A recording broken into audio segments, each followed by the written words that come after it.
Hello, good people of YouTube. Today is Wednesday, August 19th, 2015, and I'm your host, Wolf Tiger. And yes, it is that time.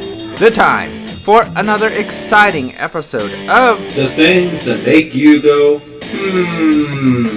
the series that takes an editorial, and sometimes sarcastic, look at the realm of video games and technology. So let's get started, shall we? What's on the agenda for today? This just in. Duke Nukem is out of the courts and a free man. The court case has been dropped and Duke Nukem faces no jail time. Despite his bad attitude and questionable actions in the past, he is a free man.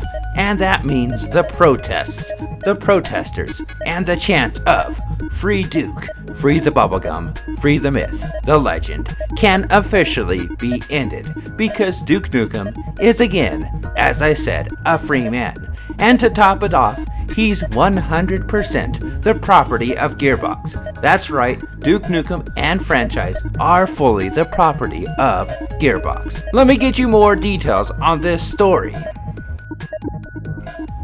From GameSpot.com, the long-running and much-publicized lawsuit between Gearbox Software, 3D Realms, and Interceptor Entertainment regarding the rights to the Duke Nukem franchise has finally ended. The smoke cleared this week, and Gearbox Software has emerged as the full and rightful owner. All three companies have issued individual statements regarding the culmination of the legal proceedings. Terms of the settlement are being kept private, but the joint statement explains that all parties voluntarily ended the litigation between each other. Interceptor boss Frederick Schreiber said, "I'm really happy that the lawsuit between Gearbox, 3DR, and Interceptor has come to an end." He said he's busy with his team right now working on their latest title, the isometric game Bombshell. In 2010, Schreiber announced a new Duke Nukem game called Reloaded, but the game was later cancelled, a decision that Schreiber said was his own choice. "It was my own decision to pull the plug on Duke Nukem Reloaded, even though we were fully allowed to continue development," he said.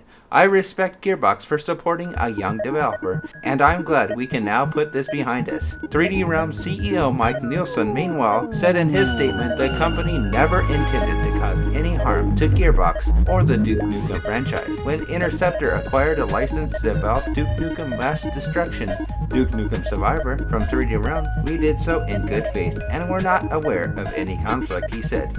"We never intended to cause any harm to Gearbox or Duke." Asked his opinion on the situation, Duke Nukem was quoted as saying, "I have no comment except for one thing. Ladies, I'm coming home, and it's time to kick ass and chew bubblegum. But I'm all out of bubblegum because my lawyers took it all." So there you have it. Duke Nukem is back on the streets. He's back among us, and Gearbox has full rights. So, does that mean we'll see a Duke Nukem game in the near future? Nobody really knows for sure. Here's hoping that they actually do have a plan and that they're not just making a power play for full control of Duke Nukem. Here's hoping they actually do intend to make some Duke Nukem content in the near future, and that it doesn't take over a decade to come to fruition.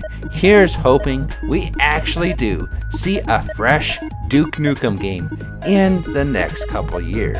But of course, that is just my opinion, and I'm one newscaster. We now return you to your regularly scheduled television. That's right, Johnny. Tell him what he's won. He's won a brand new car. The 2000 SUX. That's right, the 2000 SUX, as featured in such fine establishments as... Anyway, just had a bit of fun with that. So, hopefully we actually do see some Duke Nukem in the near future. As always, we'll keep our eyes opened and see what happens next. That's all for now. Peace out.